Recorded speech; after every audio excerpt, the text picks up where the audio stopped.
Looks like we had a really bad storm and lost all power, and there's a bunch of things banging outside. So it looks like we have some barn doors that are flapping in the wind that we're gonna go take care of. So we're gonna go outside and take a look. With me, I have my trusty Cove. So that's why I like having a big dog. When you have to go out into the unknown, I want a big English bull mastiff to go out there with me. So we got one of the doors secured here as best we can. So I just put a bunch of stuff against the door that won't blow over because the lock right here is completely just broken off. So this should hold it at least shut for now. Come on, Cove. So we have a bunch of fencing down. The barn door needed to be secured. Some back siding that's off, so we got quite a bit to do tomorrow. But we're all safe. My trusted sidekick here is safe, so we'll try to get some more sleep and deal with the power and everything else in the morning. So today is the day of tough talks. As you guys probably saw from my last video, we've had ongoing rainstorms, windstorms, thunderstorms. As you can see, it's still going about 24 hours now without power. I don't know when power is going to come back, but life must continue, life must go on. So I thought I'd do this video for you guys, preparing your dog for shit hits the fan. Raw, Tealwalkie. These are real considerations we should have, and this is going to be a very uncomfortable video. This is going to be so uncomfortable, in fact, this video can't be found anywhere else on YouTube. Nobody's going to talk about what we're going to talk about today in real life because it's very uncomfortable. So I'm going to explain to you guys why I always carry at least 6 months worth of dry food on hand for my dog.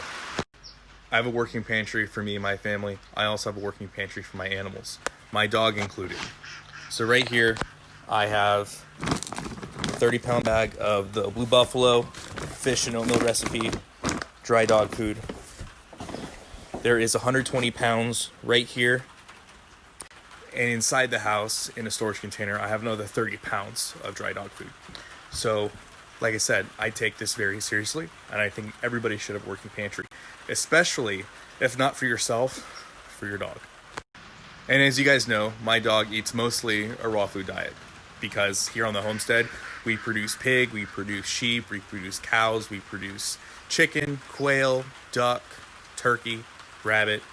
I mean, we produce a lot of animals on the homestead.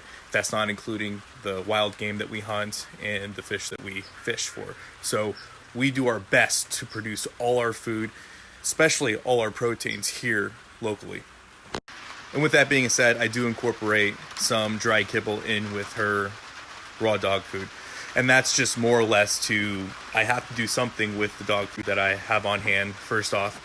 And second off, it's always good to make sure her body's acclimated to the dry dog food in case we have to go through this transition period. And that is why I carry so much dry dog food on hand. So here we have the feeding recommendations. So for a 100-pound dog, they recommend feeding 5 1/4 cup and then an additional half a cup for every additional 20 pounds of weight. So for Kova being 140 pounds, that would be 6 1/4 cups of this dry dog food, and that would be an approximate amount. And to further the math, if you were to take 6 1/4 cups and you were to put it into an approximate weight, that's going to put you at around 0.65 to 0.7 pounds per day, and at 150 pounds of kibble that we have altogether, that puts you around 6 months of initial survival time if you were only feeding the dry food. We don't have to worry about that here on the homestead because, like I said, most of our food is supplemented.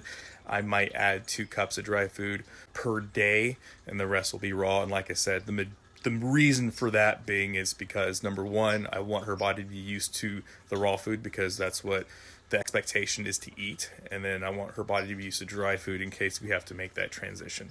So let's talk about this a little more, and let's add some more math and science into it. So this is what an average evening meal for Kova looks like.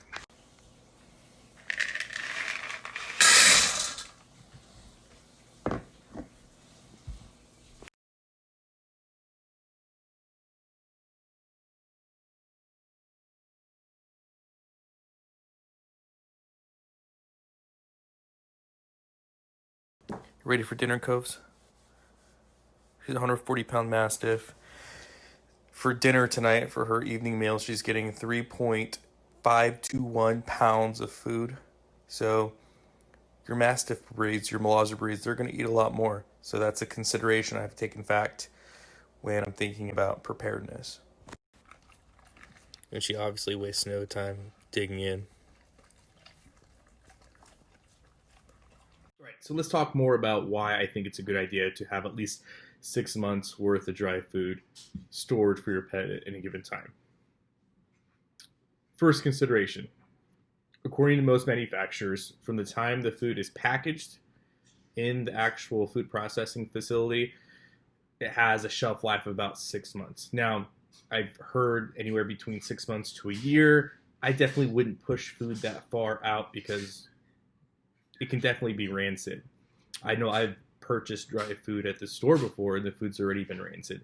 So I would say 6 months is a good block of time to really focus on, just because if the food goes rancid, you're SOL. So that's number one. Number two, and you keep hearing me say it over and over, it's this transition period, this transition time. 6 months is going to give you, it should give you enough time to figure out what's the game plan, okay?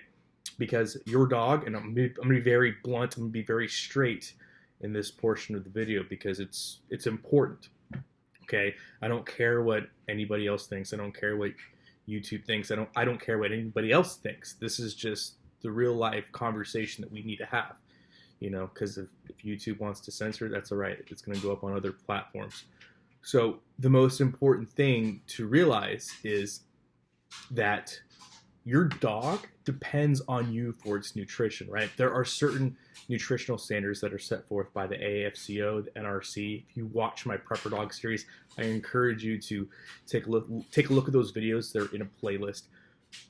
But it's important to realize that your dog has certain nutritional requirements, minimum requirements that need to be met, okay? Dry dog food is a great way to hit those minimum requirements because according to NRC, the AAFCO, there are certain minimum requirements that doctors, scientists, dog nutritionists have come up with. Now, there's a lot of people that disagree and argue. That's fine. We can have that conversation another time. But when you're talking about shit hitting the fan and you not being able to purchase dog food, you not being able to purchase human food because of something that happens, it's important to at least be able to meet the minimum requirements until you can come up with a better game plan. Like I said, I know that's going to be tough for a lot of people to swallow, but it's the truth. 6 months is the maximum time frame that I would feel comfortable storing food before it goes rancid, and it gives me more than enough time to figure out that transition period of what it is I'm going to do. So let's dive into it. So from a pragmatic standpoint, this transition time is just like it sounds. It gives you 6 months initial survival time for you to figure out what it is you're going to do, okay? So let me give you an example for me, right? Most of my stuff, as far as protein goes, is 100% off-grid, okay? But even for me, I keep a 6-month transition time so that I can fully, without any fear of a protein shortage, be able to feed my dog. I have an English Bull Mastiff, and I'm glad I have her, like you saw from the very beginning of the video. I like having a dog that I can take out, and I can not worry about that dog being a liability. If I have to face a person, if I have to face an animal, if there's something going on, I have full confidence that she not only knows the layout of our land, our homestead, but she is comfortable and confident enough to take on an attacker head on, or take on a wild animal or domestic animal head on. I know that she has the confidence. I know that she has the training. So I like when something goes thud in the night, I can come out, I can take my dog, and I can go and I can face that threat with full confidence that she's trained. She has the confidence to know what to do, and she's going to do exactly the way we've trained it. I can't buy that kind of confidence, commitment, or in all actuality, if I'm just being 110% honest with you, that loyalty, okay? So for me, it's very important because she is an integral part of my family's preparedness plan, protection plan. I mean, name any caveat that has to do with life, liberty, and the pursuit of happiness, she's involved. intimately involved in that process. There's a job for her and she does her job well. So with that being said, I need to make sure that I have a game plan that incorporates her into that process. And too many times we have preppers that, or so-called preppers, that they prepare for everything else, but they totally leave their dog out of it. And those are the people that are going to watch their dog starve before their eyes, before they have to figure out what they're going to do. Or what are you going to do? Are you going to feed it until you can't feed it, until your dog is suffering? You're going to put it down? Or are you going to put it down in the very beginning? Or are you going to feed your dog until you can't do anything with it anymore and then sell your dog off? Like, these are real things you're going to have to think about in a total collapse. I know no one wants to talk about that, but when you see an animal in front of you that's starving, that's in pain because of your inability to prepare and plan in the first place, this is a real life consideration. And there's a lot of pets in the United States of America, so this is something that we should have talked about years ago. I mean, let's look at it honestly. According to the Washington Post, there are 77 million dogs in the United States alone. Domestic dogs, domestic pets. There are 58 million domestic cats in the United States of America, according to the Washington Post. You think all those pet parents are prepared and ready for what's going to come down? No. So if there truly is a shit hits the fan situation, what's going to happen to those animals, right?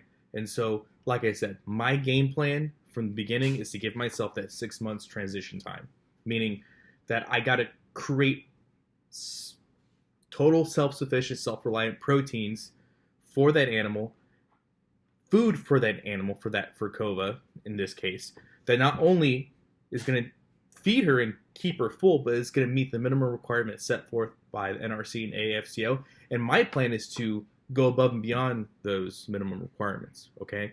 And I've already placed those minimum requirement videos of how to make your own raw food diet, stuff like that, and it's in the Prepper Dog series. So I encourage you guys, if this is the first time you're seeing this and you have questions about that, please go to that playlist and look at the Prepper Dog and look through those videos, because I break everything down. So these concepts that we're talking about, they've already been broken down in prior videos, okay?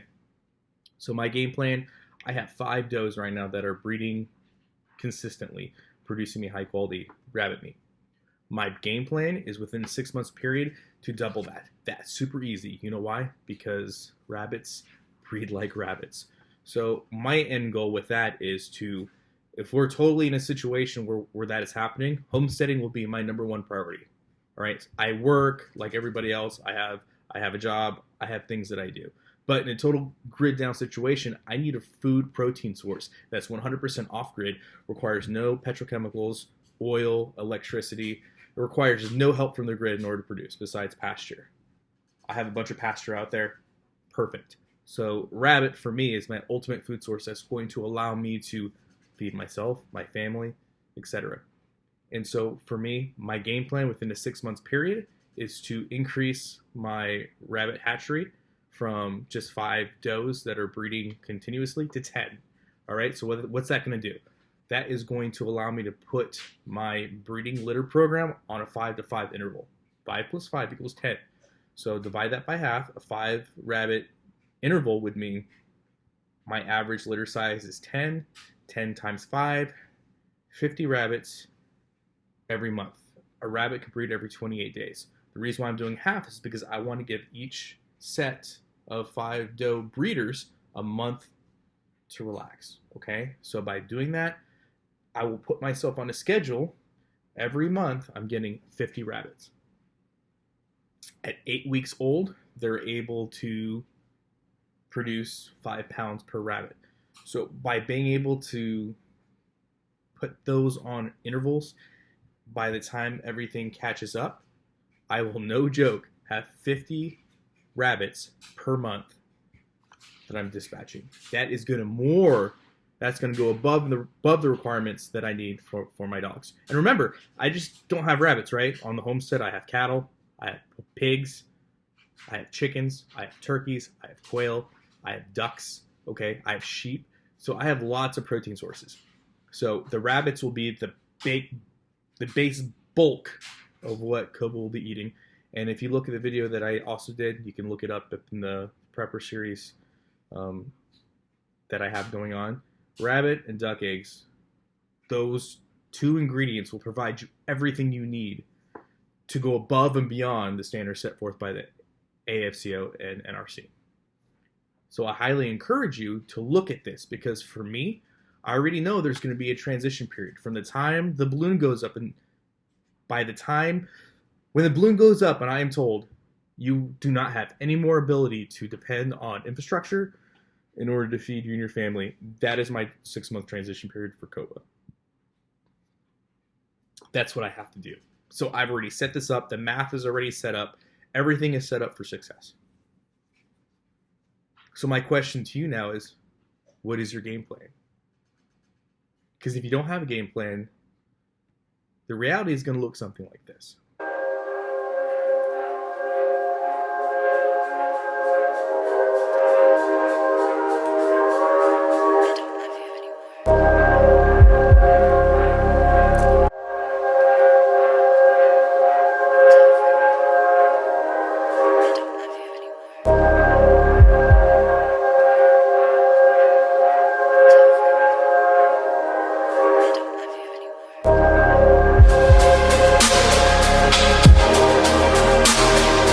You, and I realize, and I already know what you're going to say, not everybody can do what you do. I'm not asking you to do what I do. I'm not asking you to be everybody. I'm asking you, from just person to person, if you have a pet, you are entrusted with that pet's care. You're entrusted with the care of your children. You're entrusted with the care of your family. These are things you're entrusted in. So don't give me the excuses for why you can't take care of them. Tell them. It's the same thing I tell everybody when everybody tells me that not everybody can do what you do. It's not about what I can do. It's not about what I'm able to do or what I do. If you have an excuse for why you can't take care of your family, you tell that to the people that you're responsible for. Don't tell it to me, because it's not my obligation or responsibility to take care of your family. And if that's the mindset you're coming with, tell that to your dog that's going to starve. Tell him or her why you can't take care of them. And if that's the case, tell the same thing to your wife, your daughter, your son, your children, whoever it is you're responsible for taking care of. Tell that to them as well. Explain to them why. Give them those excuses, because they're not for me. They're not meant for me. So I encourage you guys to really think about that. And I understand this may be a situation where having a pet is just undoable in this situation. And if that's the case, you're going to have to look at what it is you're going to do. Because if, let's say you take my advice, right? Let's say you take the advice and you get 6 months initial survival time and dry food for your dog. Well, hopefully things blow over in 6 months, right? Hopefully things blow over, boom, and you can go out and you can get dog food again. That would be great. That'd be ideal. Restock up on your 6-month supply, you're good to go. But let's say that doesn't happen, right? Let's say we're in a Venezuela type situation where they're currently eating pets now, and they have been for years. Well, then you have to figure out what it is you're going to do with that animal. Are you going to, I mean, we saw this Katrina. Like, this is not something new, guys. We've seen this before. We've seen this happen. We continuously see this played out. We saw what happened to Katrina. That's a great example. People just let their dogs go. I don't want to see you starve. I can't take care of you. Go. We saw a lot of pets die in Katrina as well. We saw that happen. Another great example is the May 3rd tornado that happened in Oklahoma. We saw that too. We saw roving packs of dogs. Right? So that's one option. People are going to let their pet go. Other people, what are you going to do? There's survival stories of people being out in the bush, whether that's Alaska, Montana, or just some other more off-grid scenario where they couldn't feed their dog, and they were starving as well, so they killed their dog and ate their dog. Sad situation. I couldn't imagine being in that situation. And I don't have to imagine being in that situation because I do the things. What are you going to do? Are you going to watch your dog starve until they're dead? Are you going to dispatch your dog and eat your dog because you're starving like we've seen in other cases? Are you going to let your dog go? Are you going to sell your dog to somebody else? Give your dog away? Or Are you going to do the hard work it takes that's necessary to make sure that no matter what happens, your day will not be bothered with even the idea of thinking about doing such atrocities?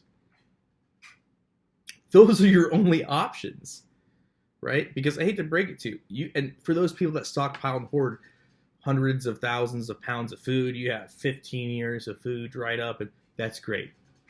But if you're not able to meet the minimum standards set forth by the NRC and the AFCO, guess what? You are still going to watch your dog starve.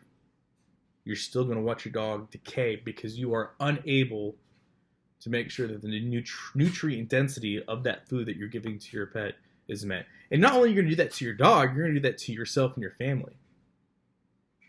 So many times people stockpile up on all this stuff, and that's great. Stockpile, do all the stuff you want. But have you actually really sat down and looked to make sure that the foods that you have stocked up and prepared on meet the minimum requirement? Meet the RDA, recommended daily allotment?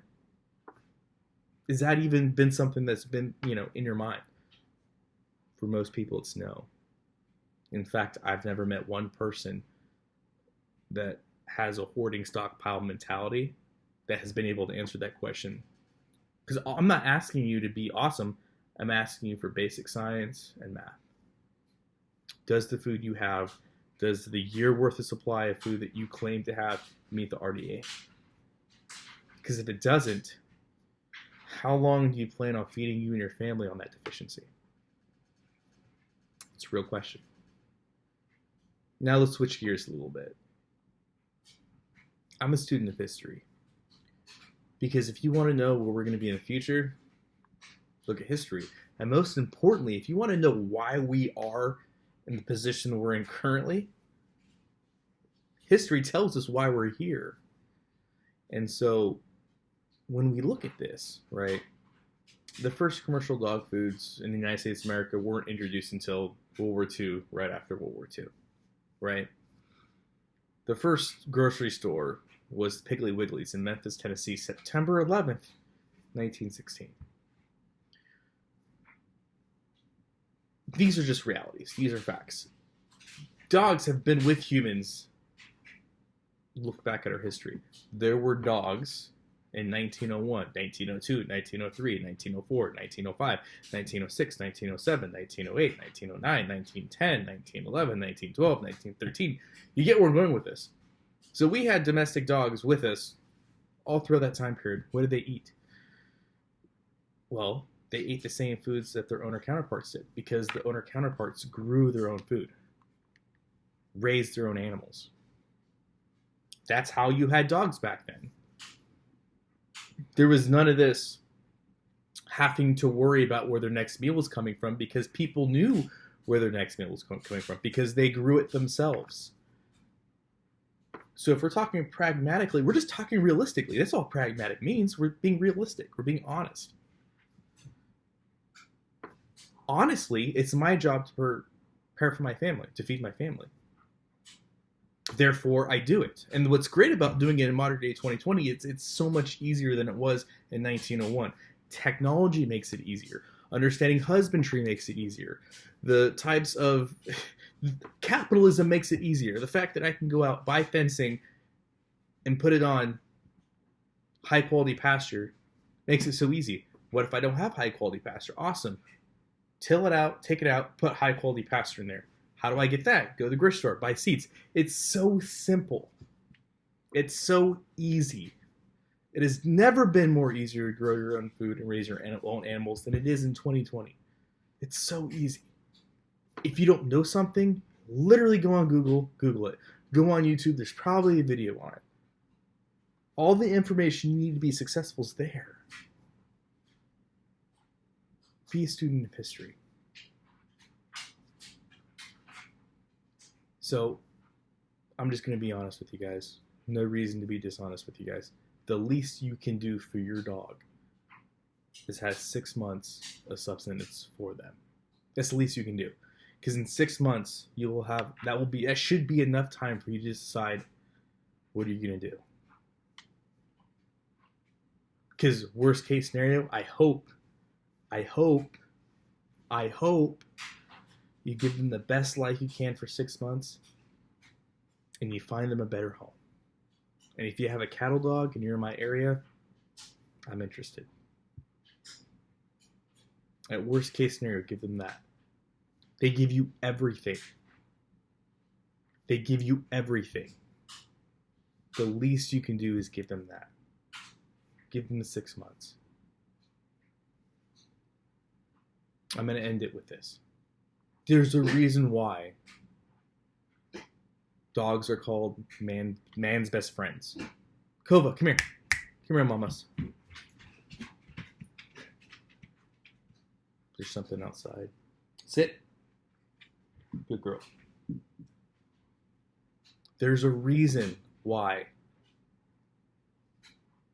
dog is considered man's best friend. It's because they're always there for us. No matter what's happening in the world, they're there for you.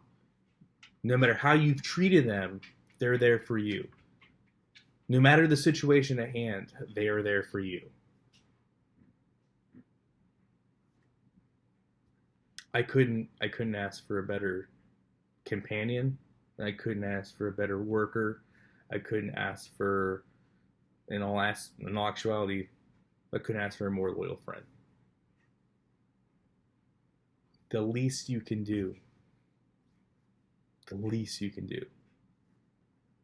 is give them 6 months before you decide to do whatever it is.